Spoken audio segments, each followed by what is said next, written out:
Okay, za mu shigo 8:10. 8:16 yanzu. Eh.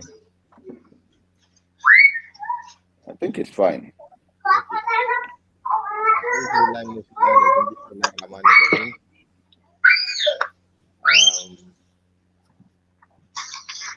إن الحمد لله نحمده ونستعينه ونستغفره ونعوذ بالله من شرور أنفسنا ومن سيئات أعمالنا من يهد الله Kawai ka tashi ka tsoban kan na kanka. أشهد أن لا إله إلا الله وحده لا شريك له أشهد أن محمدا عبده ورسوله أما بعد السلام عليكم. I want to Walaikum create salam. a virtual event organized by Reconnect Jigawa initiative in collaboration with Next Jigawa platform. Reconnect Jigawa is an initiative intended for the campaign for unity, prosperity, and development of Jigawa State.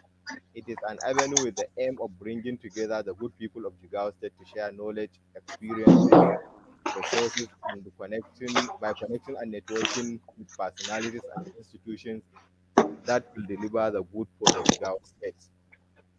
Our mission is to connect up the people of Jigawa State for the purpose of unity, prosperity, and development. While our vision is to have a prosperous and united Jigawa State where opportunities are abound for prosperity and development. My name is Murtala Lawal Sidoni. I'm the founder and convener of Reconnect Jigawa initiative. I'm your host for Jigawa State ICT and digital economy, online policy dialogue theme, revamping digital transformation in Jigawa State.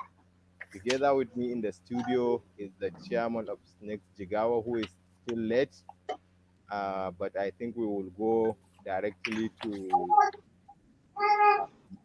invite Malam Isa Sirajo, who is the team lead for Engage Citizens Partnership and Partnership to Engage Reform Online, Kano and Jigawa State, to give us the keynote address. Malam Isa. Okay. أعوذ بالله من الشيطان الرجيم بسم الله الرحمن الرحيم. Distinguished Senator, DG, my esteemed colleagues, good evening. It's a great pleasure to have this first in the series of dialogue planned for various success around citizens' engagement in determining the expanding the spaces for citizens' influence in governance space in Jigawa State, which I'm very aware Jigawa has been across all the key indicators for citizens' engagements in Nigeria. Jigawa remains one of our key focal states. Being our state, we are very passionate to expand spaces where citizens could determine how governance should be, how they could participate, how they could get engaged. When we come up with the idea of Next Jigawa, we are looking at how the citizens in Jigawa could identify some of the critical sectors that are pertinent to their development and for their future. And we are able to come up with about 6 sectors, including education, health, ICT/digital economy, of course, manpower development, commerce, and public financial management systems around strengthening the domestic resource mobilization to fund development in the state. What we are trying to do, the like minds in Jigawa, is to ensure that we identify areas where the next government will prioritize and ensure that the citizens are very apt and keen in ensuring that the development agenda being presented to citizens to the citizens of Jigawa State remain relevant to their needs. This needs to be realistic, and this needs to be doable by the state, the next government that will be coming to Jigawa. And what we are looking at is this interactive series of interactive discussions, and we are starting with the ICT, where we'll come up with critical discussions around ICT development in Jigawa and how it will propel the future of Jigawa and the youth indeed. And some of the outcome of these discussions is going to be sieved and be presented to the next government by a group of citizens. This group is being headed by Professor Haruna, and we are all part of this team to ensure that these things are being delivered. What we are trying to do is to ensure a sort of a circular development in the sense that we are starting now with the demands. After the demands, we wanted to ensure that the next government have the policies, have the laws that will back these plans, and then we ensure that these things are reflected in the budget, and we try to ensure that the projects being reflected in the budget are being implemented, and we track it, we monitor this project, and periodically we'll be giving feedback to the citizens in the state. So my expectation is the one who have the wherewithal to support this process already in terms of ICT and in this platform. And we hope what is going to be realistically possible will be recommended for our audience, what the citizens needs to do, what the government needs to do, and what generally the society needs to do will be discussed. I wish you the best of the discussions. Thank you very much. Thank you very much, Malam Isa Sirajo, the state team lead for Engaged Citizens Partnership. We are very much grateful with your untiring effort to promote engagement with civil society organizations in Jigawa State. Uh, Still, we are waiting for Professor Haruna to join us in the studio. But I think before that, we I think can we can go ahead because of yes, time. We yes, can yes. go ahead. Later, he can lead the panel of discussion because he's going to be our moderator. I think the first person that will be on the list that will be at the discussion is our distinguished Senator Ibrahim Hassan Hadeja, who was born in the year 1965. He attended Sacred Heart Primary School in Kaduna and Barewa College in Zaria. He was also enrolled in the School for Basic Studies at Ahmadu Bello University for IJMB qualification before being admitted for degree course in law at the same institution in 1983. Senator Ibrahim Hassan Hadeja graduated with law degree in 1986 and went to the National Nigerian Law School, Lagos, to qualify for barrister law, that is BL. He completed his national service in Lagos, and he worked for a year with Credit and Finance International, a finance house, as the in-house counsel and the company secretary. 2 years later, he joined Liberty Merchant Bank Lagos, where he worked in credit administration, banking operations, and international treasury for amongst 8 years. Senator Ibrahim Hassan Adeja was appointed Commissioner for Justice and Attorney General in the state in Jigawa State in the year 1999, and he was promoted to the Secretary to the state government 2 years later. He was also appointed Deputy Governor of Jigawa State before the election of in 2003. He ran in that capacity with Governor Sami Turaki and the ANP on the ANPP ticket few months later, where he continued in that position till the end of the joint tenure in 2007. He enrolled in part-time diploma course at Oxford University and obtained a diploma in computing within that period. From 2007 to 2014, he was engaged in private business in the insurance, construction, and security consultancy sectors, while also being a partner in the law firm of Hassan Imam and Co. In 2014, he was involved in the formation of All Progressive Congress (APC) as the Jigawa State leader of the ANPP, one of the parties that allied and subsequently ran as deputy governor of the state with Governor Badaru Abubakar in 2015.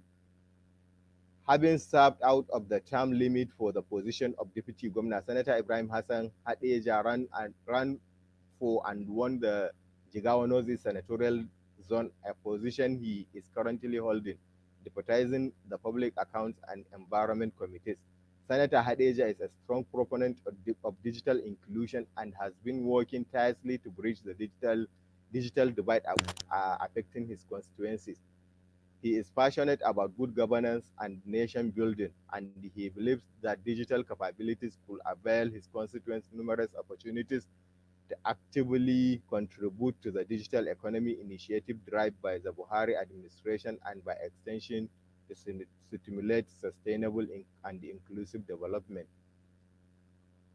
Senator, sir, you are welcome to this discussion, and we want to hear from you.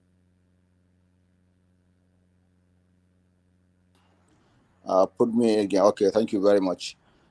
Thank you very much for that very long introduction. As agreed with you, since I'm the first speaker, I'd like to start by giving a little background or a little history.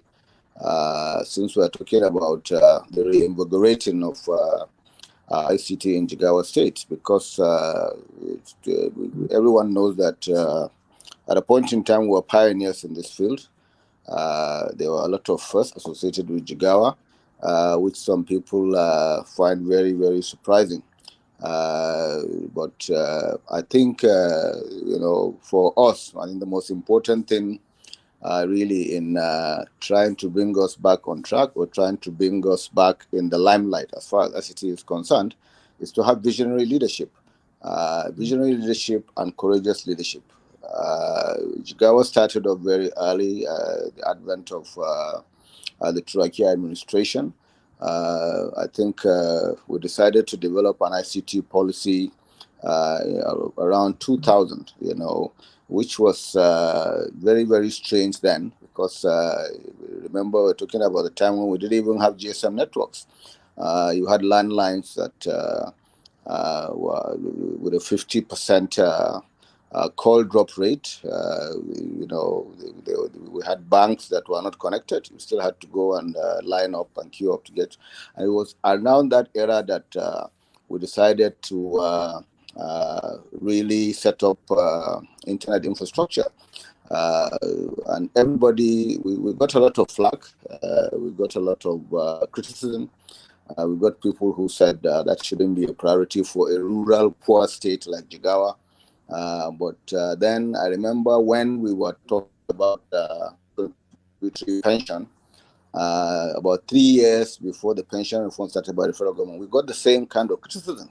But later on, states like Lagos, Kaduna, and Co. came to Jigawa to understudy contributory pension, and I think that singular act will led the government to embark on its pension reforms, which gave right to NHS and all that. So, being visionary and being courageous pays off. We started by drawing up an ICT policy for the state. I believe we're the very first state to actually decide to say, okay, just like you have an agricultural policy, let's have an ICT policy. We decided to invest in infrastructure by bringing in wireless broadband connectivity using the hub in Dutse and using resources from US Exim Bank in the United States. And then we set up the Informatics Institute. The rest is history. It was a very good start. People who saw what we were doing and who saw the vision where we're going tried to partner with us. I remember Jigawa probably got the very first national ISP license because we immediately decided it wasn't just going to be for Jigawa alone, but we'll take that and commercialize it. And we had installations as far away as Burkina Faso, Niger, were providing internet service to the Aso Rock Villa, and we had a WiMAX, wireless WiMAX available in about 4 of our cities. In Hadeja, I believe, in Kazore, in Dutse, I remember when Professor Abdullah Adamu of Noun and Sadus Danyara Uncle used to drive all the way from Kano with their laptops to sit under that rock where the Galaxy office is situated and experience the fastest connectivity in Africa then. So this is where we started off. We had IOUs, MOUs, then with Society Generale and Zenith Bank to provide connectivity for the ATM. There were no ATMs then because there was no GSM service. So the commercial opportunities began to manifest at that point in time. Eventually, federal government took an interest in Galaxy backbone and more or less nationalized it without giving Jigawa any compensation whatsoever. They took it to Abuja. It was our company, our name, our infrastructure. But the good thing is that a lot of money was invested in Galaxy. I think Galaxy probably worth maybe now $500-600 million. And there was no continuity after that. There was kind of a lull in activities after 2007. And by the time we realized, by the time I came back to government in 2015, the equipment we had that was, cutting edge technology then was more or less museum relics because of the pace of change in technology. Of course, to get us back to that point in time, first of all, I think it requires focus. I think it requires dedication. The two states that I think are where we should want to be are probably Lagos and Kaduna.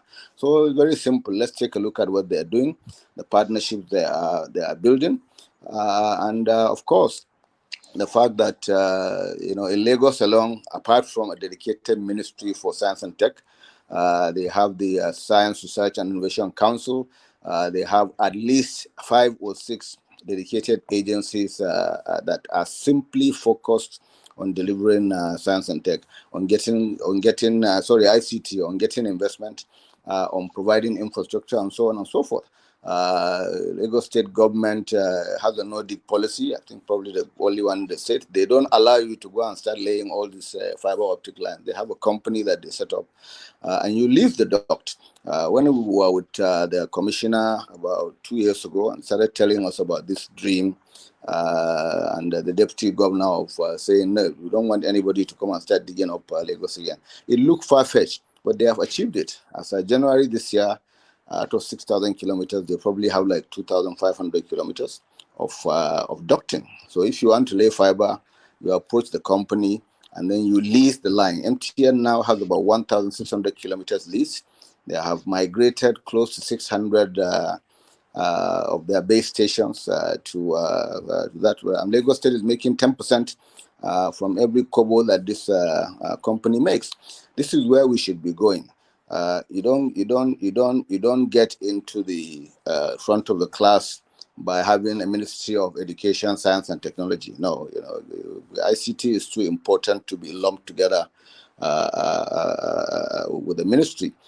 We can start by investing in our own infrastructure, because I believe what you really need is infrastructure and talent, most importantly.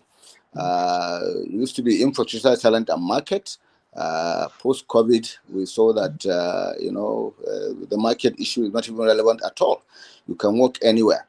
Today, almost all the investment you have in ICT is going to Lagos and 1 or 2 other states. All the unicorns are in Lagos. And if you look at the operation of those unicorns, there's very few of them that cannot do what they are doing from Dutse. We have a lot going for us. We have the history. If we have the dedication, and the tenacity, we can sell. We have some selling points in the core of the North. I feel very bad saying this, but Jigawa is the most secure state. So, bad as it seems, maybe we can sell that, as an investment point. Come to Jigawa, we are secure. We don't have bandits, and we have a history of being leaders in ICT. So we still have that talent pool. available. And then, of course, we can leverage on the fact that we now, when I came back as Deputy Governor in 2015, we immediately began the quest to get back some participation in Galaxy because we deserve it. I recall when I visited Honorable Minister Salih Fantani when he was DG leader with Kashifu. He knew the history of Galaxy, and he gave me the honor of calling all his directors, and we had a wonderful 1-hour discussion about that. That was very encouraging. I asked my governor because the government then was trying to get a monetary compensation. I said we should forget it. 800 million for us to take and forget what we are doing in Galaxy. I don't think it's it's a wise decision. And we pushed. At the end of the day, with the help of the then MD Yusuf Kalore, SGF. Former SGF, we got a 10% stake approved for us in Galaxy. I am still pushing because I think we deserve more. But if you look at the 10% that we have, Galaxy being an infrastructure company, first of all, apart from what they're doing, we can leverage on that 10% to get Galaxy to prioritize infrastructure in Jigawa. The first head of Galaxy, was from the east. That's probably why we have one of the data centers in Enugu. Why not Jigawa? If we have a seat on the board, if you have board meeting for Galaxy today, apart from our own director who's representing us, and the MD, who's not from Jigawa, he's from Gombe, but I think he also knows our story. Everybody else is just an institutional director. He doesn't have shares. So you find a situation where for 10 meetings, you probably have 10 differences of people. If today there's a board meeting and they say send a director from Ministry of Finance, one from another ministry, the next meeting, it might not be those directors. They might not be interested in attending. So you find that the guy that will attend second or third meeting, the only consistency would probably be in the Jigawa representation. So we can use that advantage, I think, to begin to get some of the infrastructure that I think will create the kind of investment environment that will bring us back to where we were. And I said, of course, the talent. Let's hail our talent. We have talented people. We have wonderful alumni, including Kashifu himself, who was a beneficiary of that. And they are all over the place. I'll tell you a story. When I came back in 2015, I went to Galaxy, talked to the few people that because what happened was that Galaxy went to Abuja, but then we had the Galaxy, Jigawa Galaxy still remaining in Dutse. And there was a lot of staff there, big names, director network, director this, but they were not doing anything, maybe apart from paying visa subscription for some of our institutions. And I met with them several times to try to see if we can get back some of the lost glory. I got an approval for the governor to invest some money into at least bringing back the WiMAX network that we have in some of our cities. Dutse had grown. We had the university and so on and so forth. And along the line, there was a mismatch of equipment and we couldn't get that working optimally. And they told us there was somebody that could sort out the networking issues for us, but at a hefty fee. And we had no choice. We agreed to pay, running into millions. Surprisingly, this guy found out it was Jigawa. He came to me in my office and said, it's our lucky day. So I said that he's going to sort it out for us free of charge. So why would you want to do that? He said, he was a student of informatics. And he's from Kogi State, by the way. Some of the pioneer informatics students we had. At that point in time, I think we were offering courses as futuristic as fiber optic networking and so on and so forth. Nobody knew that MTN was coming then. But here he was, and he was with MTN. He left, he set up his own company. And he said he would sort it out for us to pay back, what he got, the education he got from Jigawa State. These are some of the things, like I said, that I think we need to put together and do. This is what any government coming in should do. It's a question of priorities, and yeah. Distinguished Senator, sir. I'm Thank you very I'm much. taking up all the time. Actually, yeah, Your time is almost up. Actually, we have a lot to discuss on this issue. Thank you very much. Yeah. I think more or less because, like I told Murtala, I'm probably going to just lay the foundation with the historical perspective, so that we can all know that it is possible. When you hear Jigawa, then people say, "How can Jigawa be ahead in ICT? How can Jigawa be doing this and so on and so forth?" So it's possible. All we need is exactly. So we really appreciate your contribution toward this important discussion, especially on the situation of ICT in Jigawa State. Like I take you very much most of the time. Thank you. So now the next person who is supposed to discuss is the DG of NITA, Alhaji Kashfu Inoa. You're welcome, sir. You can please start your presentation. You have a total of 10 minutes to make your presentation, sir. Thank you. Thank you very much. Thank you for having me, and thank you for the opportunity to be part of this panel. Distinguished Senator has set the stage from the historic perspective. I'm just going to build on top of what he has said. I think, yes, from what he has said, we have missed the golden opportunity of being the first mover. If you look at the Nigerian history of ICT, Jigawa started almost everything about ICT. Jigawa had the first GSM license. Jigawa had the first broadband company in Nigeria.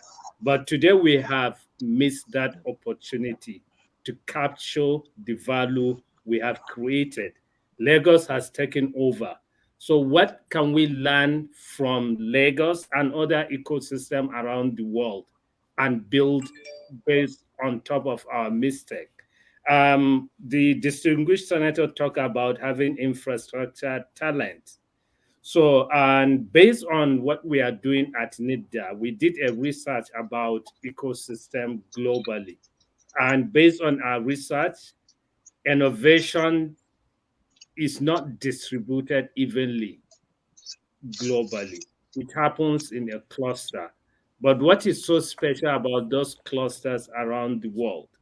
We found out there are 5 key stakeholders that drive that ecosystem.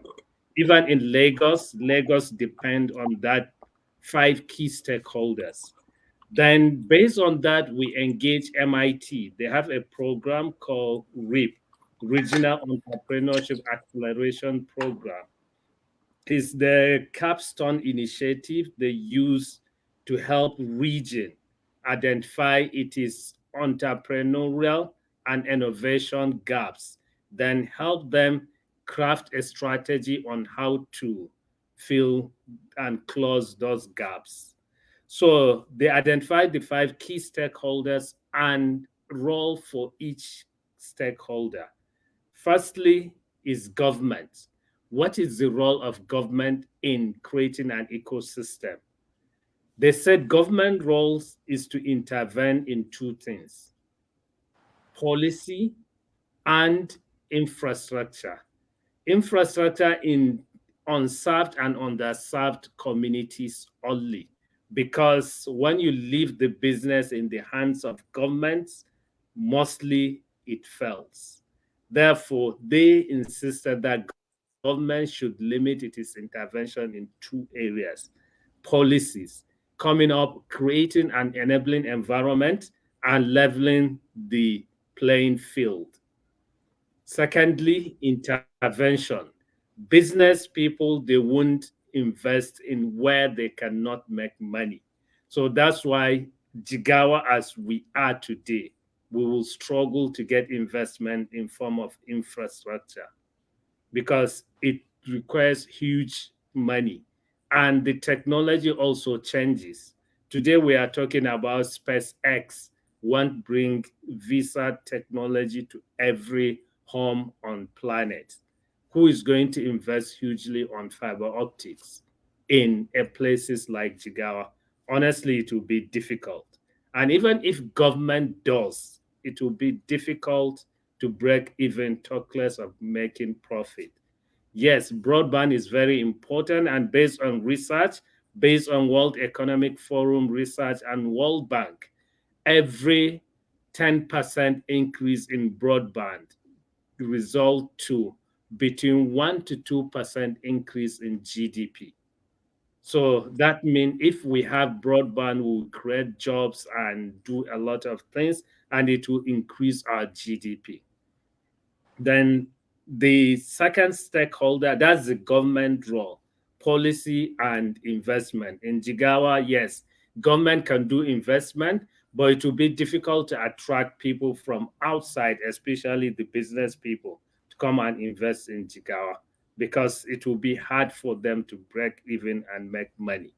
Then secondly is we need to have higher institutions based on, I think someone shared on the group about number of schools, higher institutions in Jigawa producing computer scientists but without work, and most of them ended as secretaries or just doing typing. So that means we need to change our mindset. The challenge is we have the schools, but are we getting the skills from those schools? What is the mindset of the students? Are they studying computer science for them to get work in government, or are they studying computer science to get skills? We need to change this mindset. I will never forget when I joined, when I decided to study computer science. Honestly, I didn't go with a mindset of finishing, getting certificate and work for someone. I went with a mindset of having a hands-on skills so that I can start my business. I started repairing computers when I was in 200 level. And I will never forget when distinguished senator was the deputy governor when we started developing website for Hadija. I voluntarily joined the group Salis Benyaro to be part of that so that I would learn. I used to come all the way from Bauchi to join the team just to learn. And before I finished my degree, I had experience of developing website. That's why when I was doing my NYSC, I built a website for a Jakarta State company. And before I finished, I built for a company in Lagos and they paid me 1.5 million naira. You can see I became a millionaire before finishing my NYSC. And at that time, I was not thinking of working for anybody because I have skills. I can work anywhere I want. So we need to change that mindset. And also, we need to start going beyond just the legacy or the traditional way of uh, giving people theoretical aspect. Like informatics, when it started, it was based on building skills, but today it's like they are missing that goal. Most of the programmers, even from the southern part of Nigeria, they used to come to informatics to learn how to program. So we need to work on that. Then thirdly, we need to have entrepreneurs to build that mindset. People are going to school to learn, to have skills that they can start their own business. So a lot of people now go to school just for the sake of going to school. But people should go to the school for the sake of having skills to start their own business.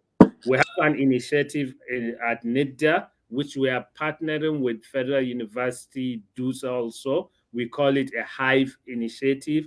It's an initiative that we set up a center for excellence in a campus that will help students turn their own projects into a startup before even graduating. So they will have their own company. They will turn the ideas they have into reality. So as they graduate, they have something to do. Then fourthly, first government, secondly, higher institution, thirdly, entrepreneurs.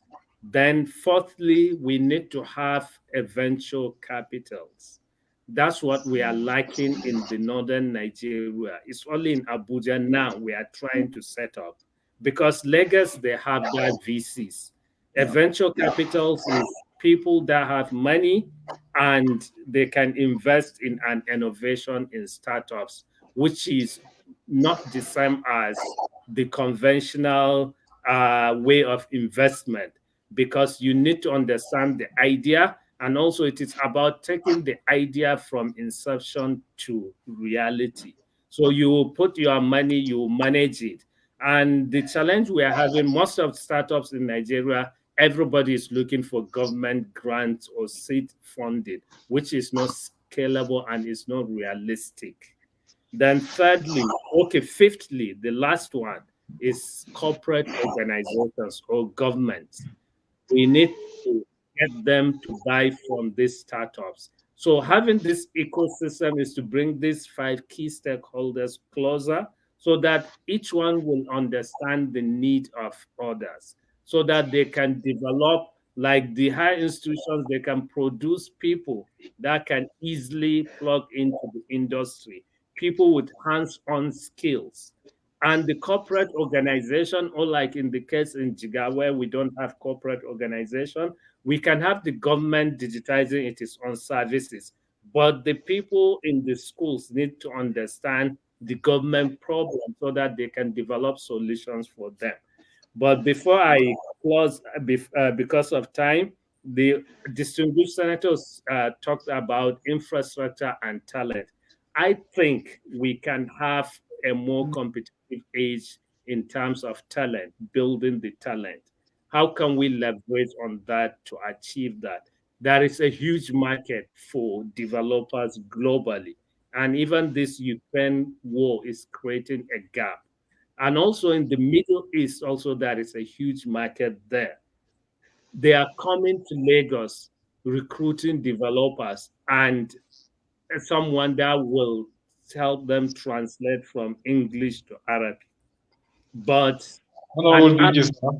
not that. If you can give him a 3 to 6 months training for Arabic, can be able to communicate. So we can explore that, developing the talent. At NIDA, we have Thank you very much, DG. we want to train 1 million developers.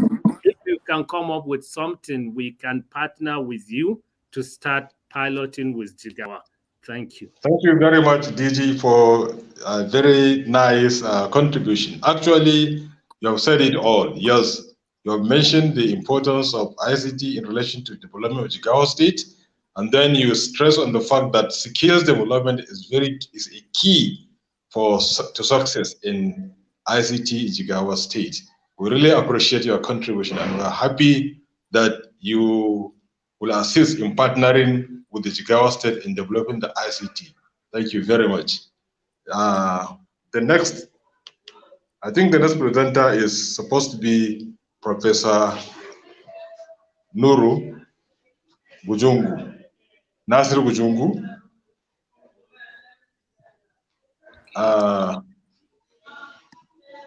Malam Murtala, you're supposed to bring him in so that. So, Professor Nasiru Farouk Bujungu, you are welcome to this important forum. So you have a maximum of 10 minutes to make your presentation. Thank you very much. Thank you very much. Can you hear me? Yes, we can hear you perfectly. Yeah, thank you very much for having me, and I'm really delighted to be here. I would like to stand on the existing protocol established. I also want to acknowledge the presentation of our distinguished Senator Ibrahim Hassan Hadeza and our own DG. I think they have made my presentation quite easier than I thought, because they have touched most of the areas that I intended to talk on. But I will now dwell more on perhaps some of the key areas that I felt we need to maybe work towards enriching our own state policy, and perhaps maybe developing a roadmap for the implementation of the policy. If I understood from the historic background our distinguished senator presented, was more of like, we have the investment in the ICT then, and perhaps maybe there was this kind of lack of maybe awareness or in terms of the value of our investment at that time.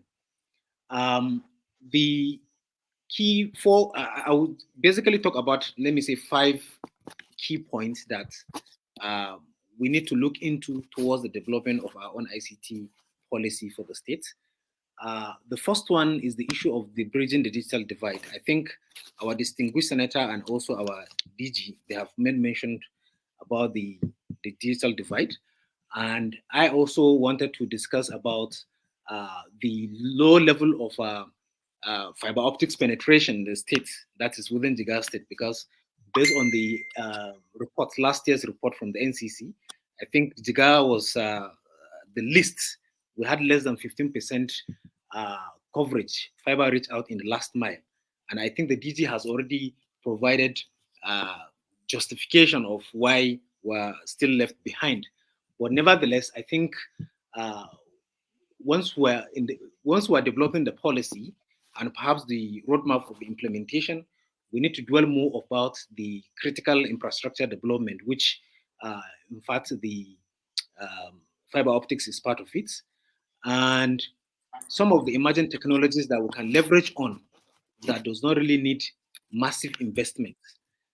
For example, there are some other emerging technologies like the TVY space, which we can also leverage in terms of providing services to some of the underserved areas. We also need to see how we can be able to integrate ICT to the mainstream of strata of the economy.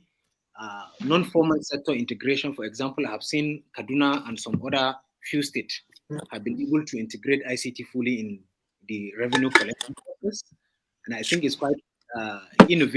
It's quite innovative, and they are able to cut so many bridges that may hinder the process. So I think once we are able to integrate most of our non-formal sector into the into our own economy, and when we're saying integration of non-formal sector, so how do we now be able to collect revenues as an example? So ICT has provided that solution, and which I will be glad to see the state embarking in that direction. So we have also, for example, all our health sectors, okay, education, you know, most of our institutions, how do we provide reliable network connectivity solution? I'm glad the DG was with us some few months ago here in the university. He paid us a visit, and the NITDA have been trying actually in terms of providing intervention to our institution. And I know that other institutions are also in need of such support. So I think most of our educational institutions, the government's agencies and etc., we need to find a way of integrating them fully.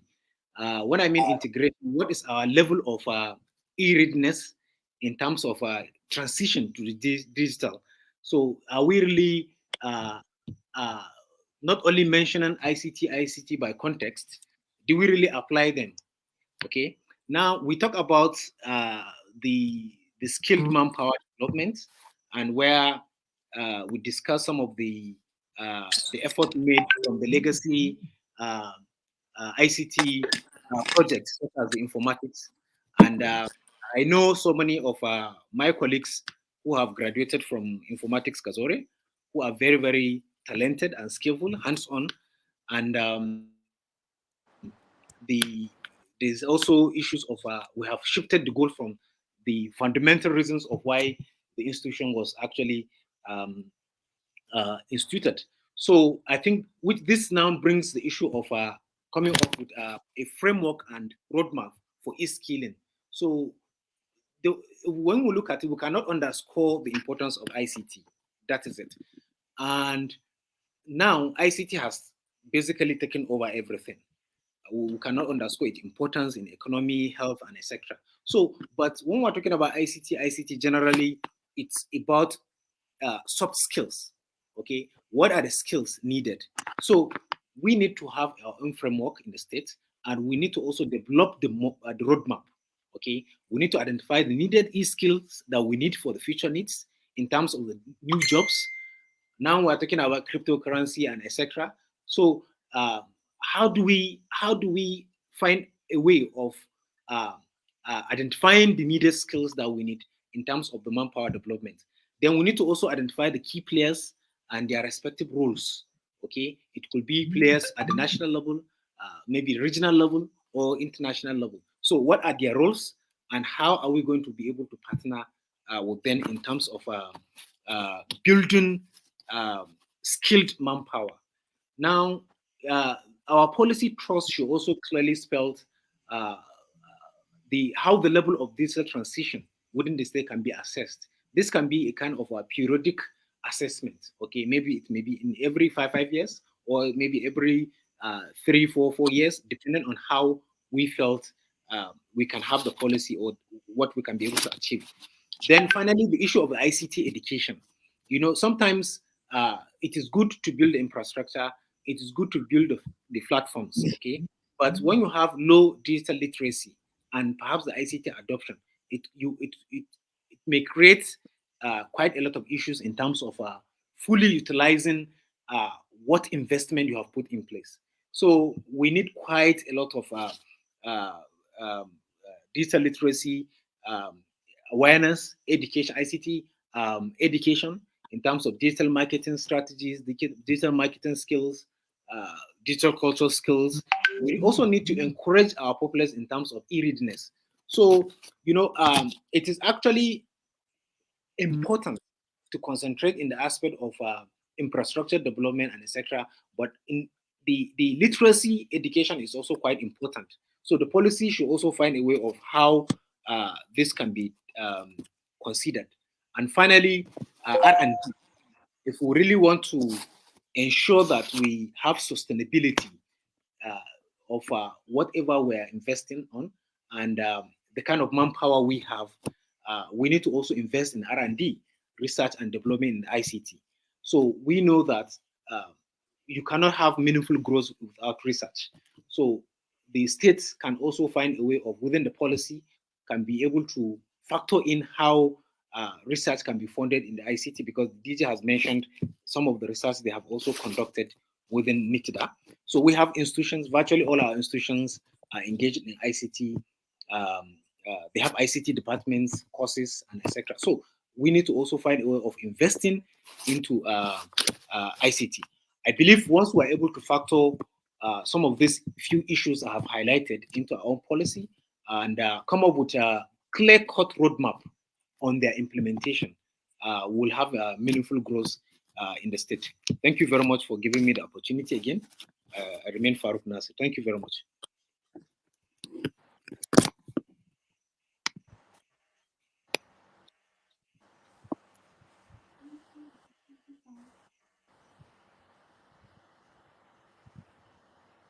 Important area, not only in Jigawa, but globally. Without ICT, you cannot achieve meaningful development. As stressed by the DG, that broadband is having a direct correlation with the GDP.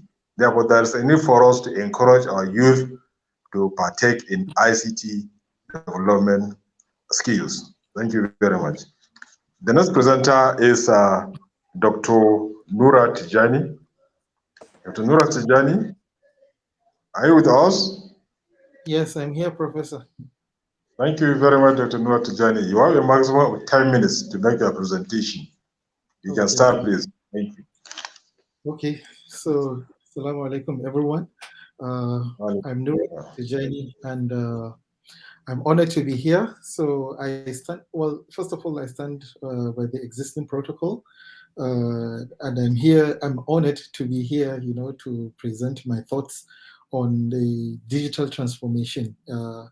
Actually, from a distinguished senator gave us a background to this, you know, how technology started in Jigawa. And I'm happy to say I'm one of the beneficiaries. We were the first set to be sponsored to study in Singapore back in 2005. So we were the first set, we went there, we studied, and we came back. Currently, I'm lecturing at informatics, though I'm here in the UK now doing postdoctoral research, but I'm still with informatics. So this is some of I'm part of the products, of that, how technology started in Jigawa, and this is something good. So the distinguished Senator DG Nitda and Professor Nasru almost covered most of the things I'm trying to, or I want to say, but briefly I can share my thought on the preconditions we may need to, to improve or to help the digital transformation in Jigawa. So first of all, I don't know if you can see my screen. So we can look at it from two sides. That is, from the government side, how can we transform the government processes to have efficiency on service delivery?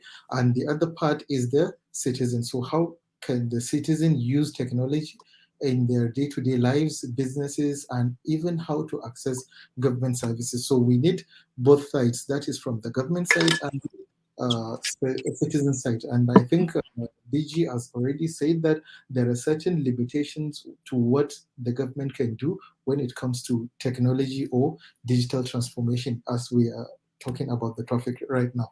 So we need to look at it when formulating a policy document or recommendation to the government that, okay, from the government side, what do we need? And from the citizen side as well.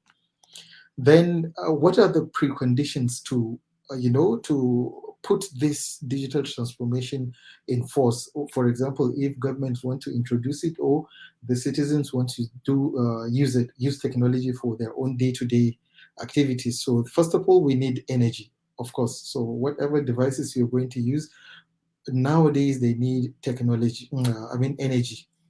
Then the citizens, they need devices that will be, that are a little bit more than feature devices that may have internet accessibility or certain features that they will be able to access the digital services we are thinking of, bringing.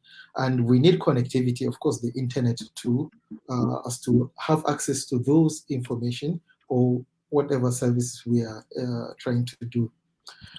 Then education. Of course, we need to educate people. Why do we even need this? Because I remember back in 2000 and 2001, when the digital technology came to Jigawa, a lot of people were even mocking the government, like the distinguished senator already mentioned earlier, that people were thinking this is too far, is beyond this thing. And I could remember when His Excellency Samini Traki was making some speech. I think he says we are left far behind, so we need to jump some steps so that we can go with the globe and what is going on in the world. So I think we need to educate our people, especially you go to the grassroots level. They always think, okay, we need food on the table first before we can start thinking of using technology to access government service. So we need to educate them how to, integrate this one. So to do this, I created a simple plan, try, act model. So I'm thinking that, okay, if we're recommended to government, of course, they need a strategy. How are we going to approach this? So I create a simple common sense, like plan, try, act model. So in the planning, we need citizens' digital identity. So at national level, we have the the BVN, we have voters card, we have NIMC identifications. So these are some of the things we can create, we can leverage on to have identification for each, for citizens. Because if you want to access a certain service on digital platform, you need an identifier. So I think this digital identity is something of good importance. Then we need databases to store some of the digital services and exchange. That is the framework of data exchange between institutions, organizations, businesses within the state or outside the state or even globally. So we need all this. And we need, of course, service portal for different things. So we need to have a trial of whatever we are thinking of implementing on this digital transformation. So first of all, we need to encourage, we need to have a political will to do that, because of course the politician controls almost everything, how things are. So we need to encourage them. then we need to have legislation, and we need to have sustainability plan, because in Nigeria, a lot of things are on paper, or they don't go beyond even inaugural ceremonies. So we need to have a sustainability plan on how these things can be, or come when they come into force, how can they sustain themselves?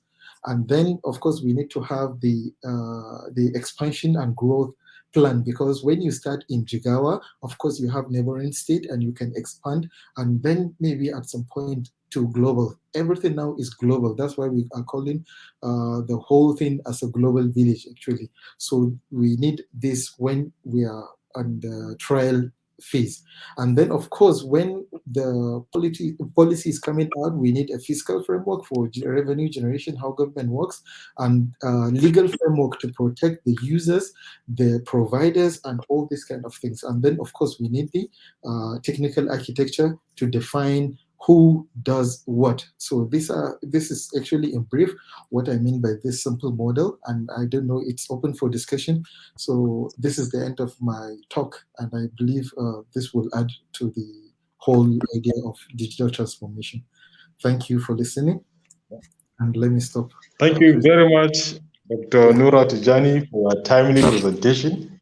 You have really tried in enumerating the most important prerequisite for ICT transformation in Jigawa State. You've made mention of important things, especially the facilities, the planning, and the rest of them. So we really appreciate your contribution. Thank you very much. The next presenter is Dr. Abba Lawal. Dr. Abba Lawal, please. Yes, I'm here. You're welcome. You have 10 minutes to make your presentation. You're welcome. Thank you, Professor. And good morning to Jigawa State and Nigeria. Well, my topic of presentation, after what all the presenters have discussed, I am going to talk about technopreneurship.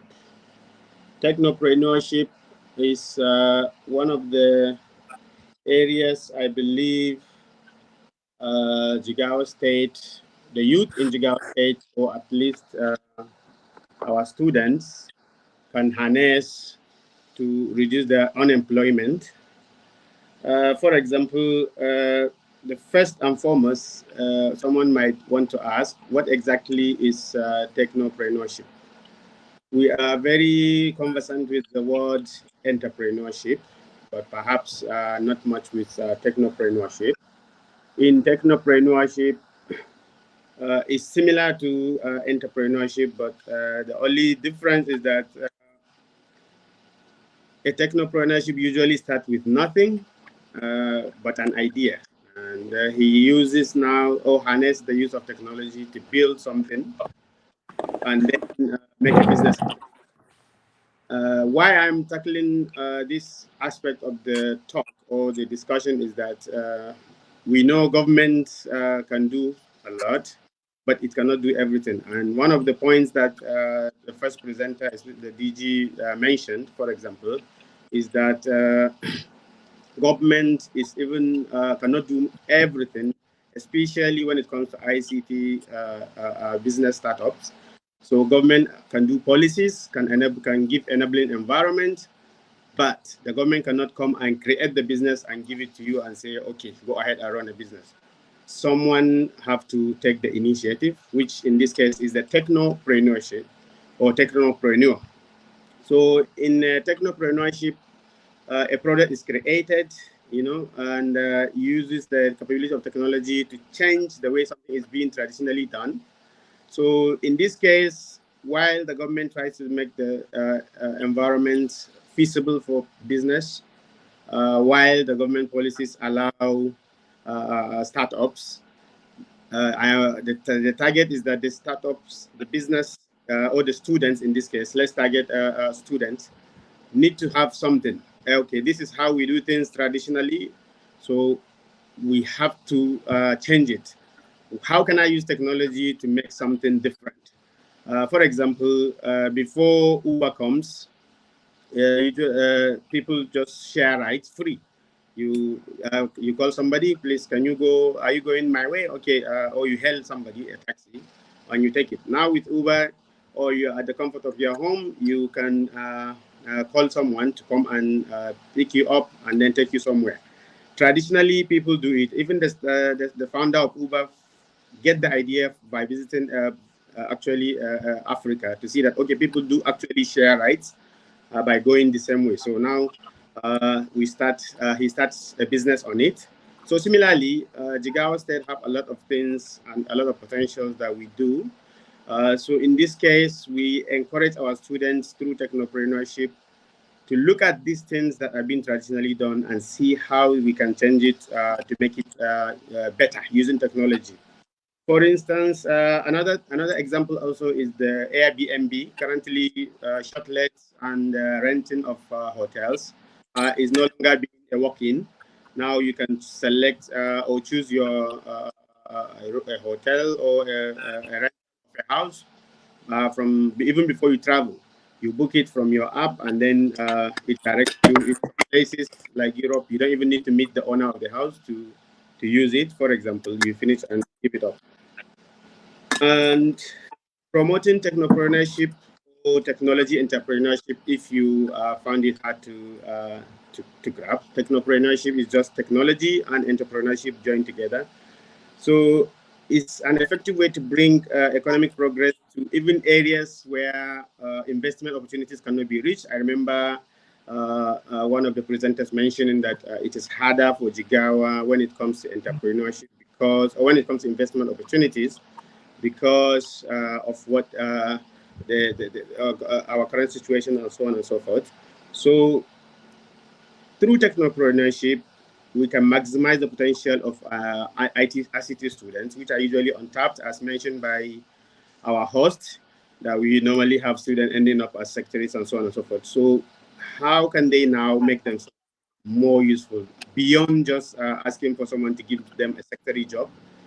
So in this case, there are some certain characteristics that a technopreneur should have or should try to have when they are starting a business. I usually encourage my students in Federal University, use the Faculty of Computing, to always think beyond just graduating and think of how they can now make themselves useful, make themselves an employers of labor rather than being employees.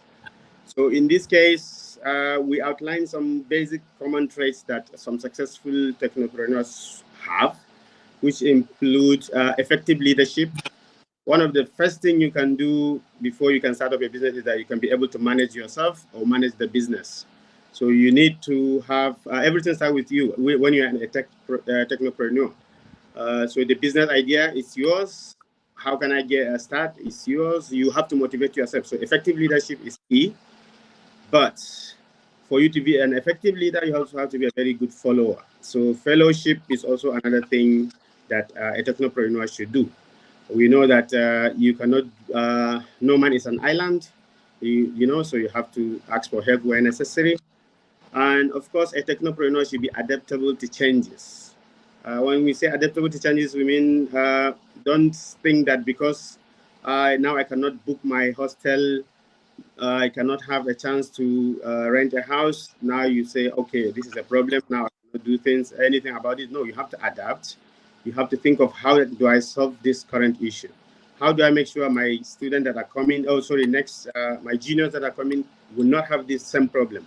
So right from the university, you can start to have a lot of ideas that you can solve. And of course, focus and determination is another key aspect of a technopreneurship, because nobody will drive you, so you have to drive yourself. So in that case, you need to be focused, you need to be determined, and of course, you have to be skilled in planning. Make sure you know what you are supposed to do and then do it. Another thing is when we're talking about tackling youth unemployment through ICT, technopreneurship helps you to have this employment creation using local resources. You don't have to have a lot of money to start something. All you need is your laptop. Sometimes the idea, you can meet up with somebody that can help you to do the actual development. Of course, it helps in decentralization and diversification of businesses. We don't have to be all employed by government, which is currently the case in Jigawa State, where not just Jigawa, the neighboring state as well, where we see 70 to 80% of our employment is through government or so on and so forth. Through technopreneurship, we can expect diversification of businesses, and of course, the promotion of the technology itself, and then the promotion of an entrepreneurship culture, which is key to every developed society.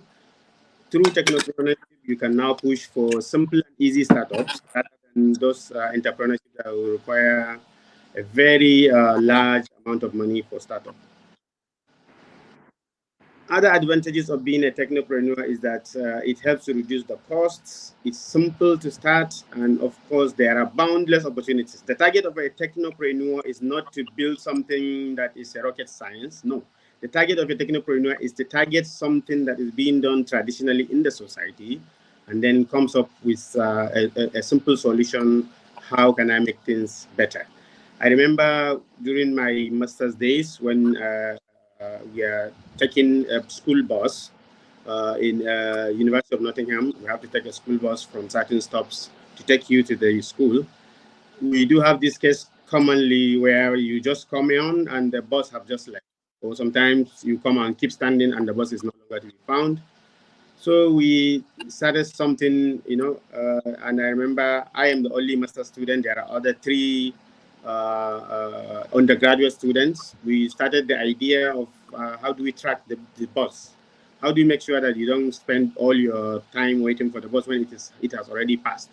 So we developed something, started with an Android app, which is the easiest to start, and then migrated to a web app where we don't need to have to be platform dependent. So in the end, we developed this simple app that will help you to track, because all the buses, by the way, have GPS on them. So we just need to get their information of that GPS. So we started a simple app that can help you track these buses and solve this problem of waiting for the bus when it has passed, or waiting for the bus when it is not coming. So that is one example. The target of a technopreneurship is always to look at what is being done in a hard way. How can I make it simple? And of course, you don't have to graduate to do that.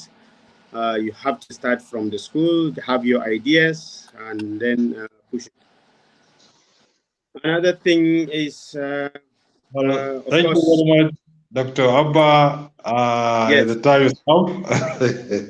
Well, you have really contributed towards the important information concerning technopreneurship in Jigawa State, especially among the graduates of ICT and computer sciences. What's the most important thing is to have a change of psychology of our graduates, those who graduated in computer science and ICT. There is a need for them to embrace the issue of entrepreneurship in technology. That is technopreneurship, because that is the key, whereby they can be engaged and in securing employment not only for themselves but for others, so that the issue of unemployment will be reduced, and they will benefit not only for themselves but the Jigawa State also will benefit tremendously. Thank you very much for your contribution. The next presenter is Dr. Mukhtar Hussaini. Mukhtar Hussaini, are you with us? Dr. Mukhtar, are you with us? Yeah, assalamu alaikum. Dr. Mukhtar? Yeah, assalamu alaikum. I'm with you. Can you hear me? Yeah, we can hear you. You have 10 minutes to make your presentation. Okay. Thank you very much, Prof. Thank you so much for giving me this opportunity to have a say on ICT and digital economy in Jigawa State. So, based on my experience as a teacher, a classroom teacher, and I had all the discussion from other profs, doctors, a lot said about ICT and digital economy in Jigawa State. So the director from NIDA, he already said a lot about the ICT development in Jigawa State, and also the Honorable, I can say, distinguished Senator Ibrahim Hadija also said a lot about the initial and the initiative from Jigawa State about the digital economy and ICT. So, and I know a lot of viewers are with us online to hear from us, especially about the combination of the ICT and digital economy in Jigawa State. So I want to explain now about the concept of this ICT and digital economy. So if we look at ICT, what ICT means, so all of us, I can say many of us know about what ICT means. So information communication technology. So we know how we are dealing with computers, we are dealing with mobile phones, we are dealing with a lot. So that ICT is become a common term within us and among us. So we concatenate ICT and digital economy. So let us look at the part of that digital economy so that at least the viewers can be able to understand, so that we can have a way to contribute to make sure that we improved what we have in Jigawa State. So by looking at the digital economy as a term, so it's one of the pillar of smart nation drivers. So now we have a lot of smart house, smart cities, smart nation. Some countries are already engaged. So the smart nation drivers, one of them is digital economy. We have a digital government, digital economy, digital society. These are the three things. So based on these three things, all the nations are trying to make sure that they achieve a smart nation. So now, as we are talking about digital economy, so we will now look at it and how digital economy is and what is that digital economy and how we are going to achieve digital economy in Jigawa State.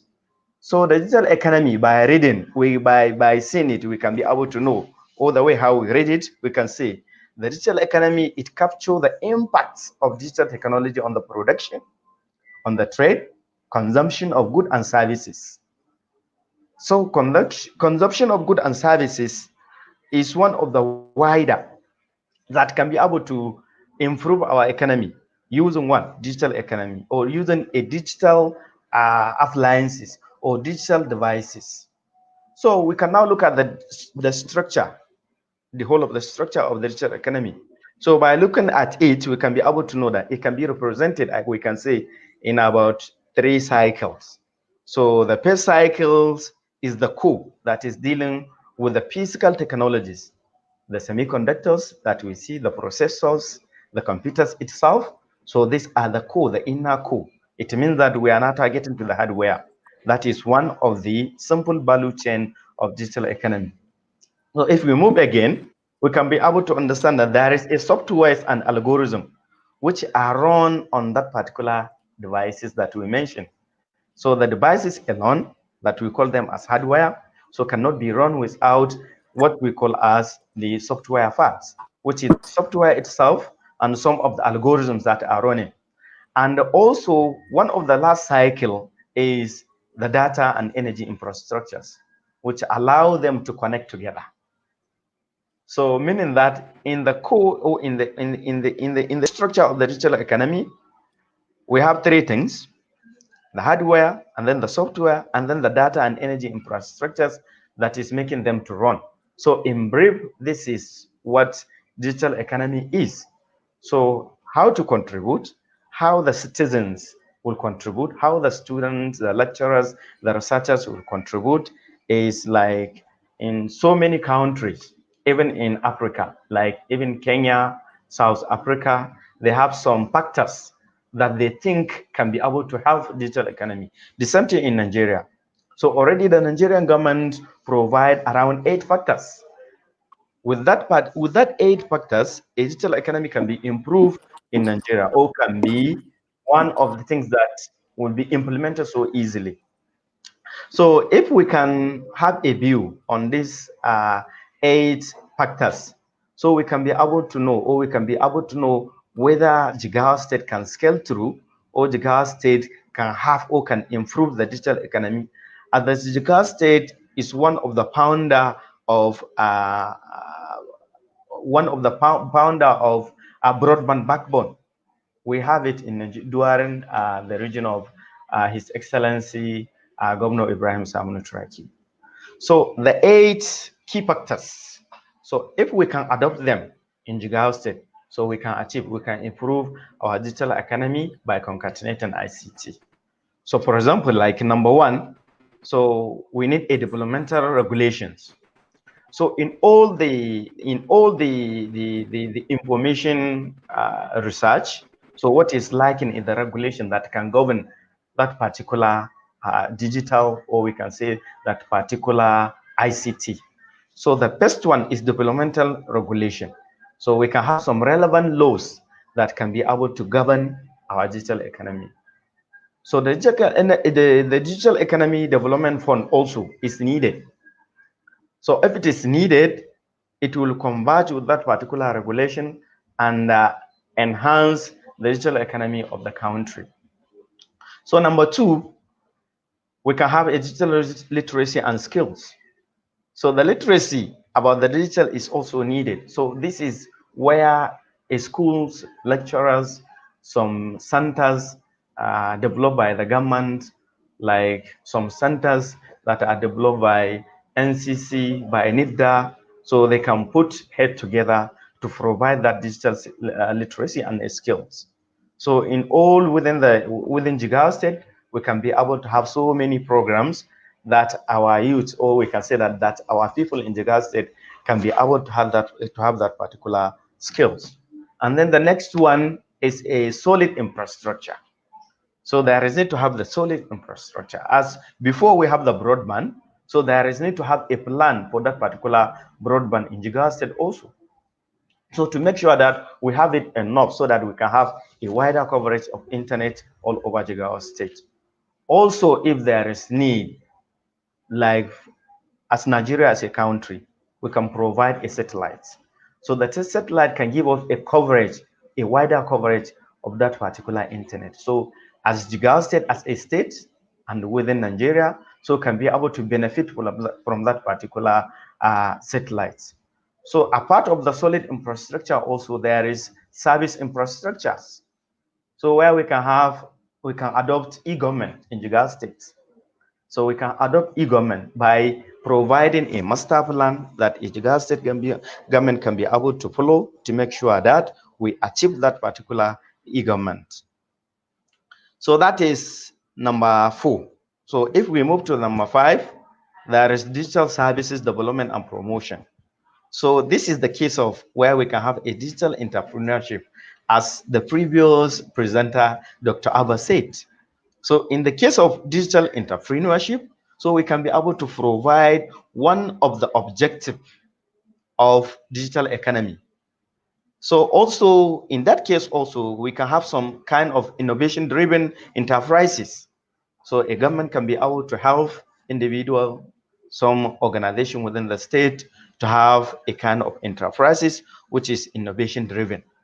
And also a fintechs, like in some of the banks or financial technology, that is fintechs, where some of the banking system within Nigeria, the government within Jigawa State, the government can be able to help them to make sure that they are running on that particular digital ICT. So the next, which is number 6, there is another soft infrastructure. The soft infrastructure also is a kind of awareness that we can have based on the cyber security, data security, data privacy and protection. So that one is also needed if we want to achieve a digital economy in Jigawa State. So number 7, so we can have a digital society and the emerging technologies. So a lot of emerging technologies is now, we have them, we heard about them, but let the Jigawa State government engage the use in like a 3D printing and AI and robotics, biotechnologies, blockchain, geoengineering, neurotechnology, all are what we call an emerging technologies. So if Jigawa State government can be able to engage the youth in this particular emerging technologies, so it will be very easy to achieve a digital economy. So there is what we call indigenous a content development adoption. So indigenous content development like our students now, they used to develop some of the Android app as part of their final year project. So if we can be able to promote it, to adopt it, no matter how it is, with all our input, we can be able to suggest for the indigenous content to be improved. So we have a kind of some habits whereby if something is created within, or we can say within Nigeria, so some of the people prefer to use something outside, while there are a lot of things that our people, our students, our researchers, our lecturers used to develop. So by developing them, we can be able to use them to achieve a digital economy in Nigeria.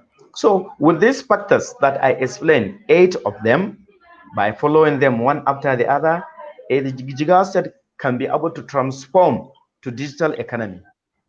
So in the process of transformation, there is a first stage, which is the level of discovery.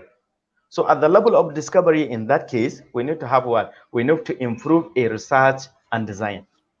When we improve, the government improve on the level of research and design. So a lot of ideas can come up to the level of development, which is a second stage. So developmental and pre-commercialization. So in that case, we can be able to have a lot of prototyping. So a lot of prototyping from Thank you very much, Dr. Hosseini, for a nice presentation on ICT and digital economy. Actually, digital economy is now the order of the day, because in terms of development, you can see most of the developing nations, as well as developed countries, they rely on ICT and digital economy to prosper. Look at some areas where we have smart businesses. Businesses are now conducted online. Likewise, we have smart education. For instance, in the university now, we are teaching with smart boards, and that's very important, and it facilitates teaching easily. We also have smart agriculture, whereby a person sitting in his home, he can control the activities on his farm, such as he can irrigate more than 10,000 hectares of land using the A facilities. Actually, that is the order of the day, and we hope that the Jigawa will also key into this important aspect of economic development. Thank you very much for your presentation. At this juncture, I will sincerely thank all the discussants who have tremendously explained the issue of ICT in Jigawa State and the ways forward. Let me now hand over to the host, Malam Mursala Kadore, to continue with the program. Thank you, Malam Mursala.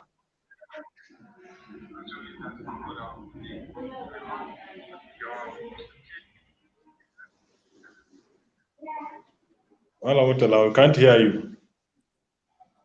Try and unmute, please. Cannot hear you. Hello, can you hear me now? Yes, we can hear you. We can hear you now. Yes, you can go ahead. Thank you. Thank you, our discussants, particularly or especially the distinguished senator, the DG, the people from academia, and our moderator in person, Professor Haruna Usman Haruna. I would like to invite my brother Muhammad Garba Muhammad Al-Saragamtarka, who is supposed to be with us introducing the people, the discussants that were presenting, but we skipped that part of the program due to the time factor. But I am very sure Garba has been with us and can highlighted some of the programs or proposals by our initiative, that is Reconnect Jigawa initiative. Alan Garba, can you tell the viewers and listeners about initiative?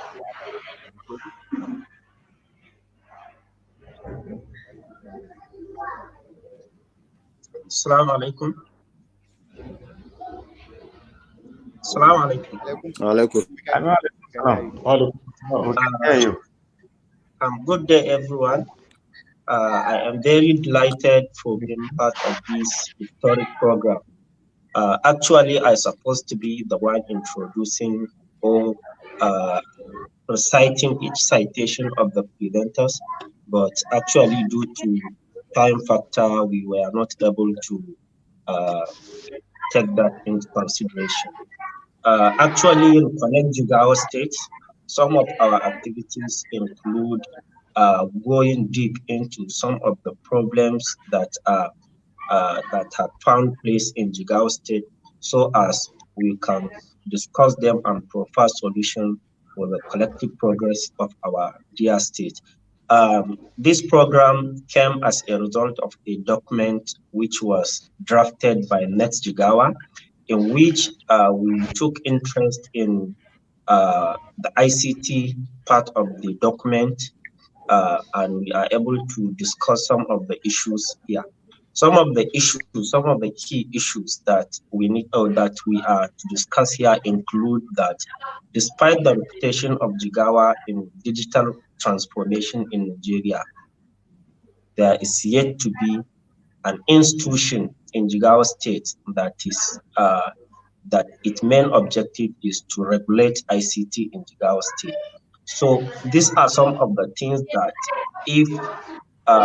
these are some of the things that were drafted by Next Jigawa, and we took interest in them. Why? Why, despite the reputation of our state, there is yet to be a regulatory body, a state or regulatory body that is in charge of all ICT activities in our state. The next issue is that the issue of, I went through all our comments while you were making your presentations, and some of the questions raised by our people is the issue of this Galaxy backbone. What is the status of Galaxy backbone?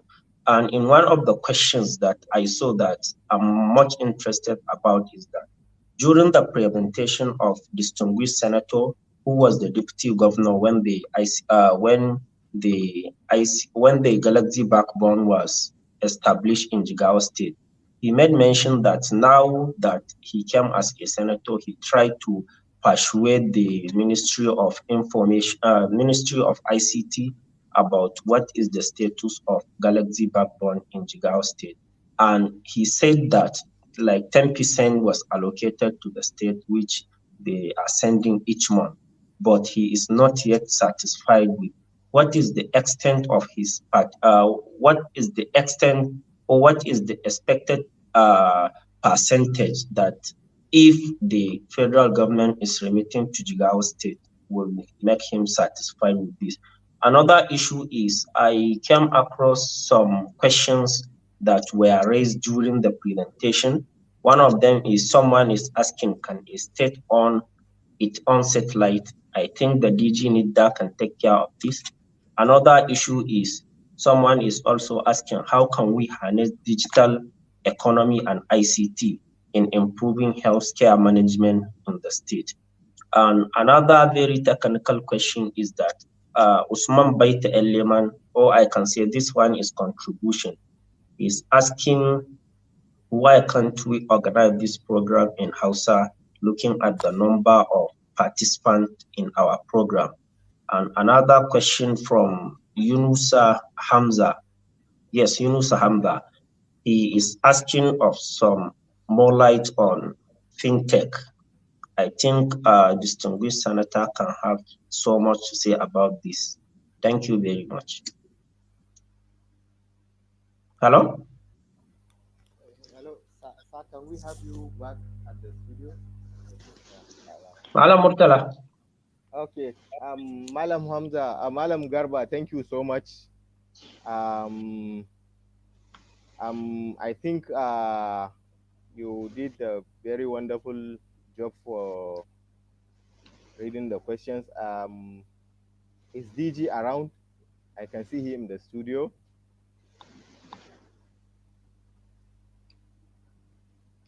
Yes, I am. Okay, you are welcome back, sir. There is one question that has to do with somebody is asking. Garba, can you repeat the question, please? Yes, someone is asking, can a state own its own satellite? That's the Why first not? question. And the Okay. second question is that someone need more light on fintech. I think you or distinguished senator, anyone can attempt this. Okay. Then the next Thank question. you very much. Okay, you have more? Yes, the other one is asking how can we harness digital economy and ICT in improving health management? Okay. Thank you very much. Firstly, on owning a satellite. Yes, a state can own a satellite, a business person can own as well. All what you need to is operating license. But the question is, why do we need to own a satellite as a state? For me, I'm on the opinion that government has no business in business. Any business you put government, people will kill it because of our mindset. So why not government create the enabling environment? Let the business people do the business. So this is my own personal opinion. Then on fintech, fintech is a financial technology. Just last week, CBN started a hackathon, open call for submission for a hackathon on anybody that has idea that has to do with fintech, e-naira, and so on can participate in it.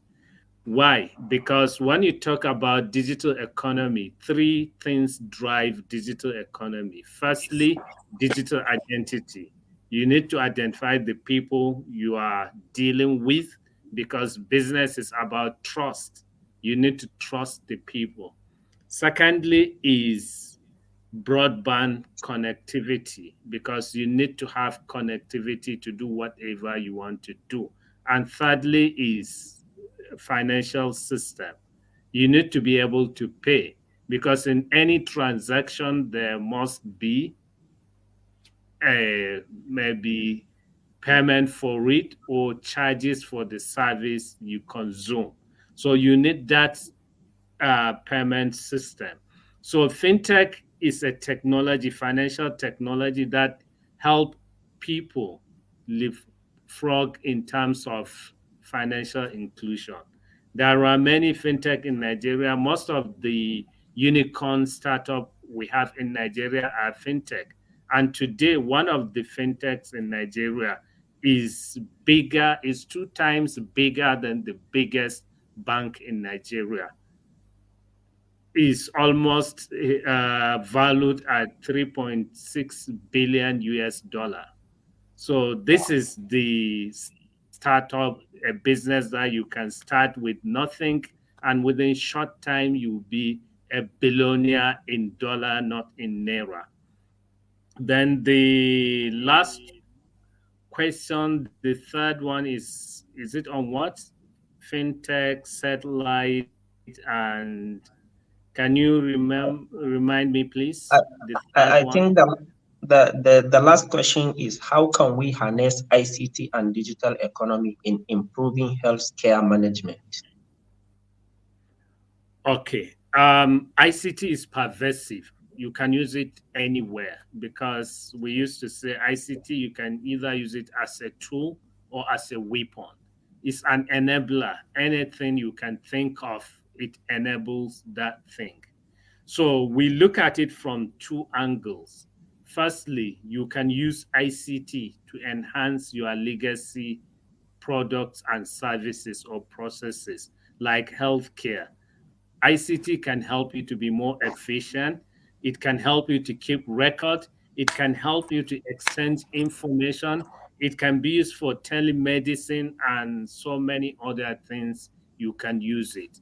And the second one is you can use ICT as a source of inspiration to come up with new business value proposition.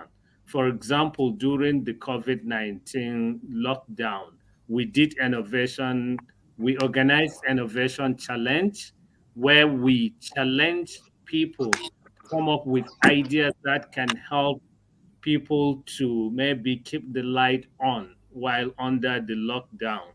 One of the participants came up with a solution called My Clinic. It's an app he developed where you can consult a physician remotely. He can send you to a lab for test. When the result is out, it can be uploaded to the platform.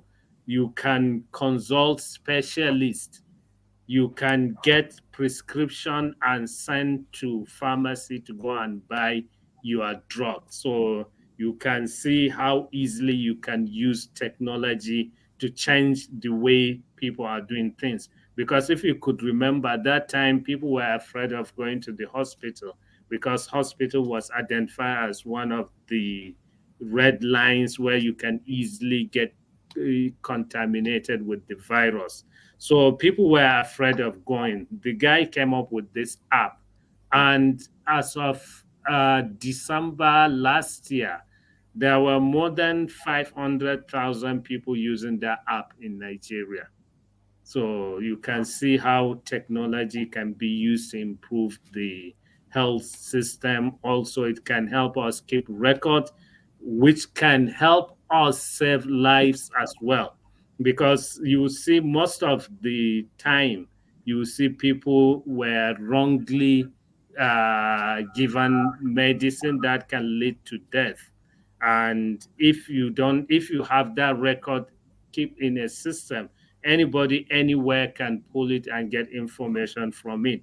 Like in Kigali, they're even using drones to deliver blood to remote areas, where if you can use a vehicle, maybe it can take you 4 hours to reach there, but with drone, within less than 1 hour, you can reach there, deliver the blood, and save life. So there are many more areas you can use it as well. I Thank you, sir. hope it addressed some of the questions. Thank you so much. Yes, Madam Murtala, the other question is to distinguished Senator Ibrahim Hadija. He's with us in the studio. Yeah, I'm here. Yes. The question is that someone is asking, what is the situation with the Galaxy backbone? Does Jigawa State still own it? And while making your own presentation, I came across where you made mention of that you have met with the Ministry of Communication and you have discussed with them, in which they even started giving some percentage to Jigawa State, which you think we deserve more. What is your expected percentage? Hello, sir. We can you hear me? Yes, we can. Yes, sir. With customer when you are you know an I just down, you are left with on negotiated east, you know, sent Galaxy where was seeking. We had the Sorry, we had it's like there is some we are technical issues. there is echo in his voice. Can you come again, sir? I said or maybe you log out and come back again to the studio. Before then, maybe I will invite hello? Dr. Can you It is still breaking. It is still breaking. Your line is breaking. It's,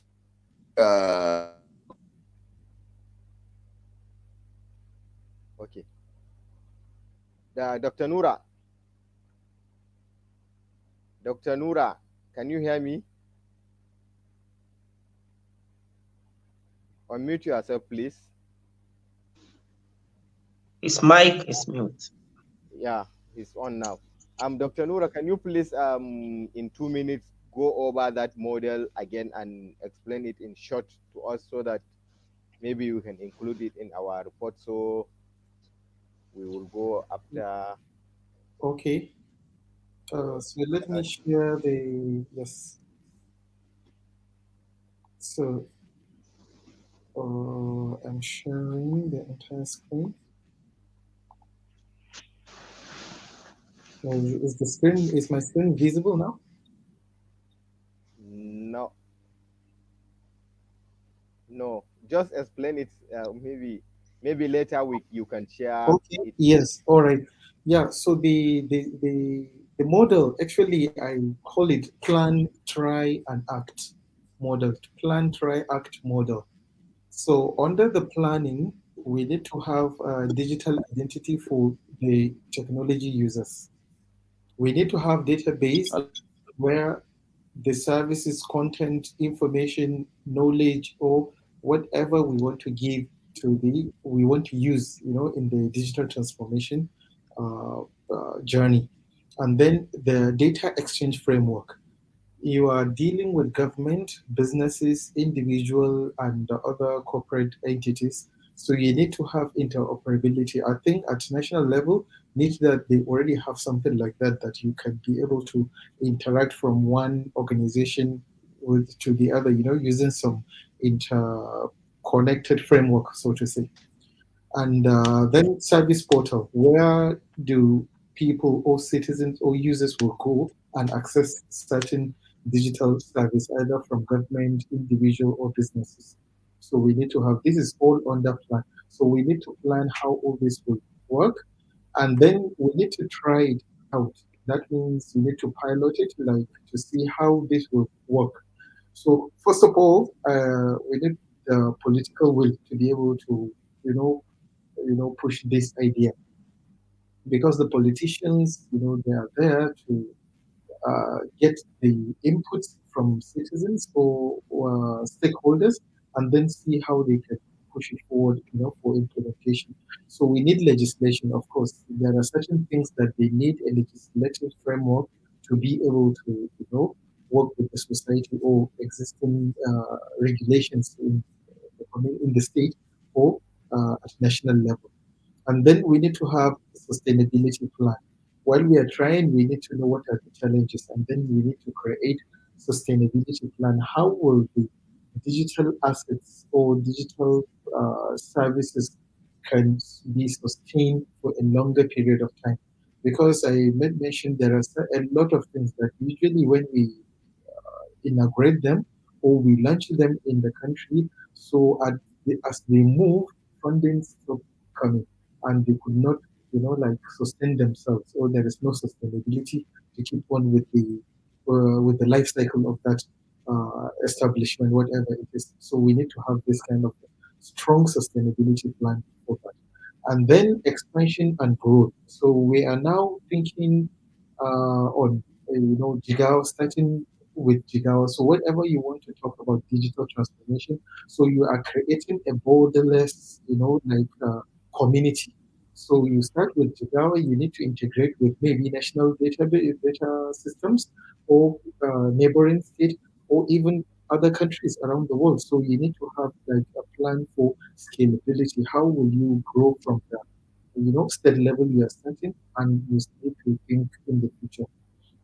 And then if all the trials we get some good results, so we need to act on that one, or the government need to act. So the act need a fiscal framework, that is the revenue generation around the whole digital transformation idea. And then we need to have a legal framework. Of course, there will be, when there is business, like the DG mentioned, we need trust. So when that trust is breached, so you need a framework to protect you as the service provider or you as the user. So all these things we need to have this kind of legal framework, and then of course the technical architecture. That means the overall view of the digital transformation. So what are the things that government will do, individual businesses, vendors, so all these things. This will come under how the government will act. So in brief, this is the model. It's just a triangular model that can be expanded and is open to discussion, as I mentioned earlier. So this is what I believe it is. Thank you so much, Dr. Nura. Yeah. And from my own understanding, all this revolves around the government and the political will. How I wish distinguished senator can elaborate more on how we can persuade the state government, more especially the incoming government, because the next Jigawa and Reconnect Jigawa are collaborating to see how they can influence the next coming government to identify ICT as a key sector for the development of the state in general and development of the for the success of the government. What other ways do you think, distinguished senator, we can follow to persuade the incoming government? Sir.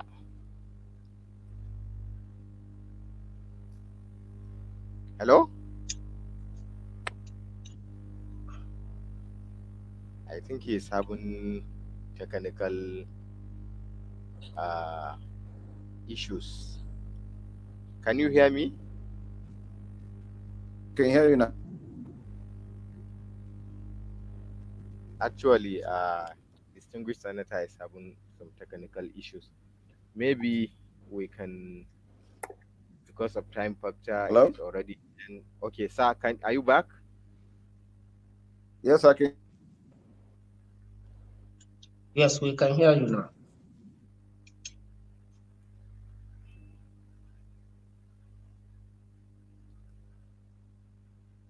He's lost, really. He left the studio, actually. So, I don't know. See Dr. Nura. Malam Murtala. Haji Garzali. Hello? Hi. Garba. Hello? Hello? Malam Murtala. I can hear you. I can hear you. Okay. Amir Harbo just announced that the managing director of Galaxy ITT Dutse, Malam Hassan Ringim, have joined our ancestors, that we should pray for him. Allahu Akbar. Allah ya gafarta mishi. So, Yanzu ne ya rasu? Allah ya gafarta mishi. yes, he mentioned it in the comment section. Okay. Allah ya gafarta mishi. Dr. Nura is trying to share his model. It's very interesting. I believe this is something feasible, inshallah. We lost. Okay. So, gentlemen and ladies on the viewer side, we thank you very much. I think this brings us to the end of this session. I would like to invite Malam Garzali Saleh, who is the secretary of Reconnect Jigawa, to give us the vote of thanks. Or should I make it open for any other 2 minutes recap from our discussants? DG, do you have anything to add?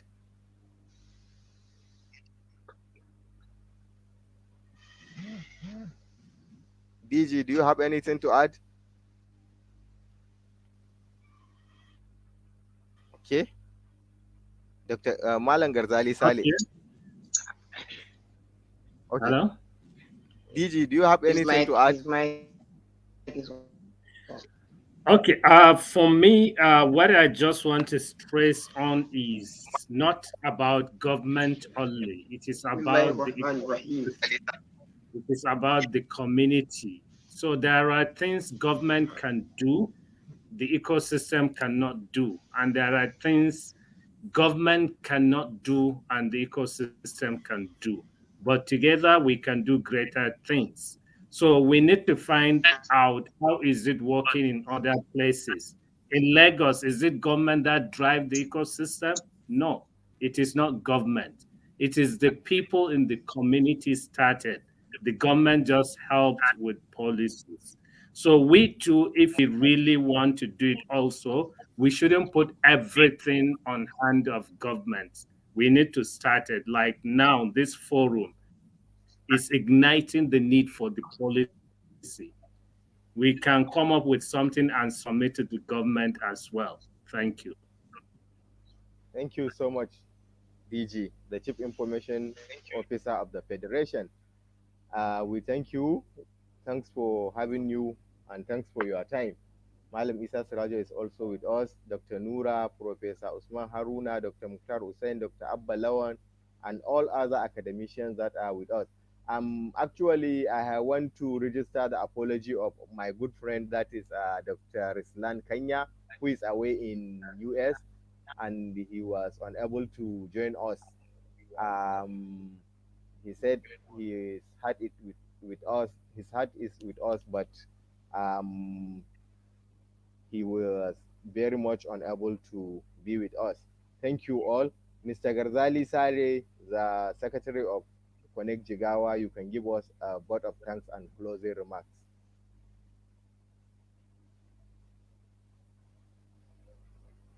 Garzali, can you hear me? Okay, thank you, Malam Mutala, for screening me. Yeah, I can hear you, except that the voice has been a kind of cutting. I don't know whether the connection is good or bad from We here. can hear you. But I We can hear you. Assalamu alaikum, everyone. Okay. Assalamu alaikum, everyone. I welcome everyone here. I thank you for coming, especially the DG. Yes, okay. I thank the DG for joining us. You see, this Reconnect Jigawa basically is something that is meant to try to point out issues, discuss them. So it's not about discussing them alone. We need to work them. This is Jigawa, and today's version of the discussion is on ICT. And I know ICT, there is a lot of things to harness. The people that discuss, the discussants, know much more beyond me. But this, like DG said, finally, we need a government. We need government to put in place policies. We need the government to put in place measures to help us harness this. And tracing back to history, like one of the presenters said, Jigawa has been in the forefront of this IT revolution in Nigeria, because during Samuel Turaki, he did a lot of things. He made a lot of efforts. I don't know what has gone down the drain since he left office, but with the current efforts being made by the organizers of this forum, Reconnect Jigawa, especially Malam Murtala, we know something will be done. And we now have an opportunity of having the whole DG, the whole information technology officer belonging to us, went from us. We know he would help us. That if we want to ensure ICT progress in this stage, we need some things. I don't say the efforts given by successive government is not a kind of encouraging, but we need to double the efforts. And I may inquire, even God says, if we thank Him, He gives us more. DG, you have done a lot. You have done a lot in revolutionizing the IT from our tertiary institutions to even community IT centers. We thank you for that.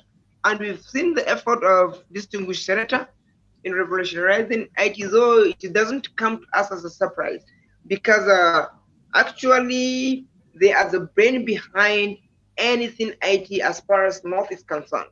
So when he did something good, you see, but now, I don't know if DG, as an information technology officer of the nation, and of course will harness the energy within the powers of his office to give us at least an IT incubation center, either independently or attached to any of these tertiary institutions we have. We have informatics, that is mainly for information technology. We have the Jigawa State Polytechnic that is doing computer sciences. We have a faculty of computing in Federal University Duse. We have a faculty of computing in so obliged. We maybe are given a lot. That's why Information Technology Incubation Center, where these guys will see the economy. Because I have had the Honorable Minister of Information some time ago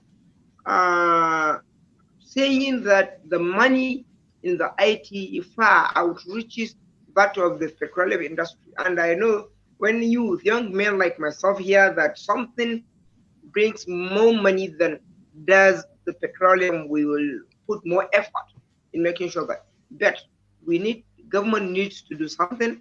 We need to be serious as the youth. We need to be serious about making sure that we go and try to harnessable there. For example, like said, there is a smart education. If you are a student, use it. Use it. If you are a businessman, there are a lot of things. Go to Coursera and some things. You will see what you can do to harness. I thank everyone for the time, and this is making our hope bigger, huger, bigger, because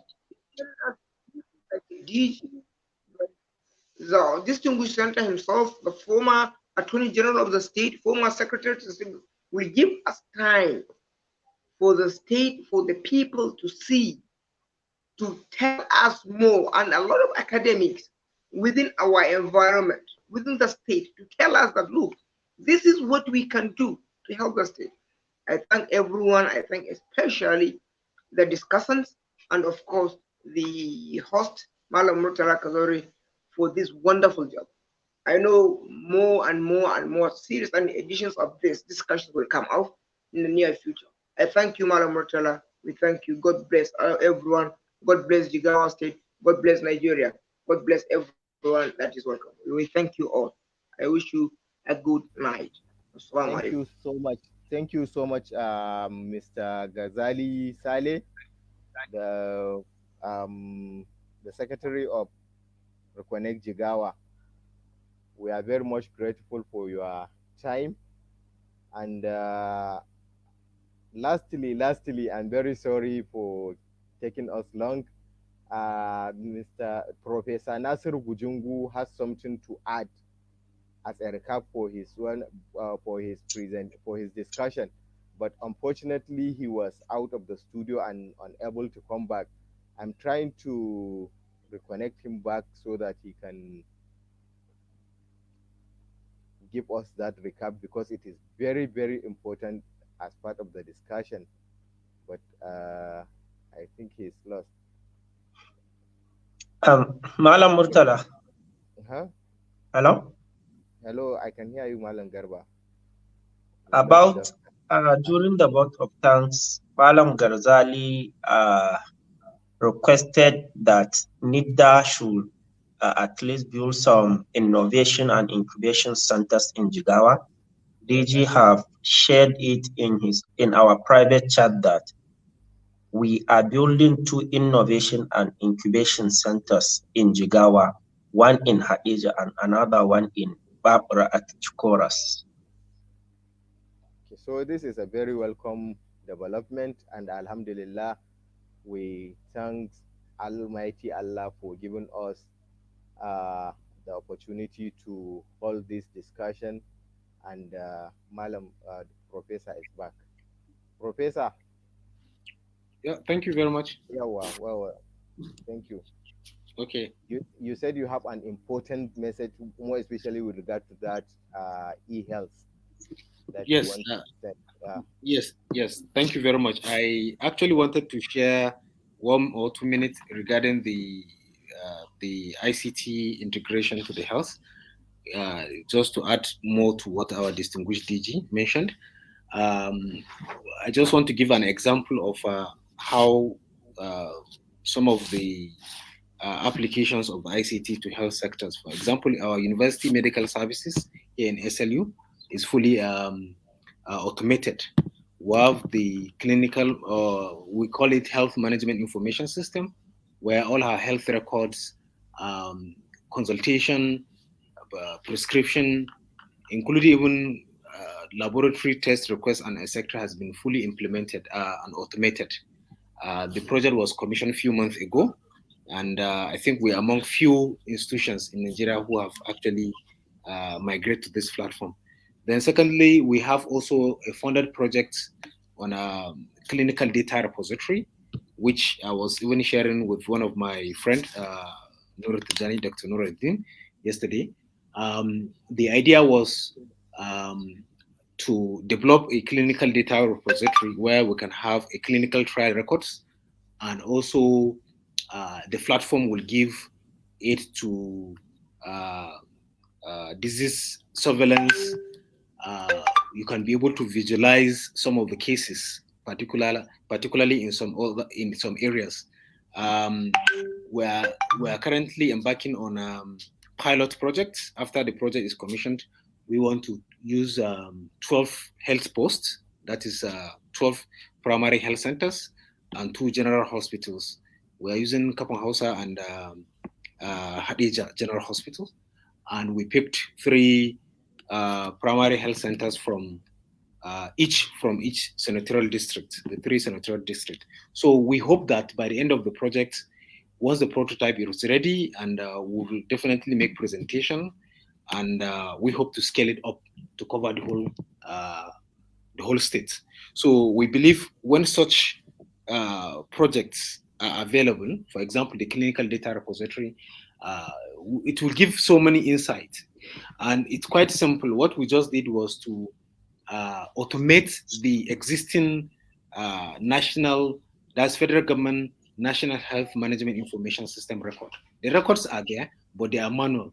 And what we just need to do is we kind of develop the platform, and we are developing the platform, and it's so that you can be able to have records on real time. So this is just the 2 important information that I would like to share, which are quite beneficial, and just giving an example of application of ICT in health. Thank you very much, Malam Murtala, for giving me the 2 minutes. Thank you so much. Thank you so much, Prof. Here is one of your students, Shamsu Nafi. He said he's an IT student in SLUK, and he's currently building an app for blood donation using Python programming language. What a wonderful milestone. And yes, we are sure that the contribution and dedication of the teachers or the academic staff in the university is making all this possible. Thank you so much. We thank you all. We have so many people that are still live with us online and are following us. And I want to assure all of us that inshallah the Connect Jigawa will do all it is possible best to see the development of ICT in Jigawa State. We thank you for your time. We thank you for your energy. We thank you for your wisdom. We thank you for everything, and we are happy. We will remain grateful, inshallah. Thank you all. This brings us to the end of this discussion, and inshallah, as Malam Isa Rajo has said, we will take the recommendations to we will take the recommendations and send them to the Secretariat of Next Jigawa for an input into the Students' Charter of Demand. Thank you so much. Thank you all. This brings us to the end of this discussion. Thank you.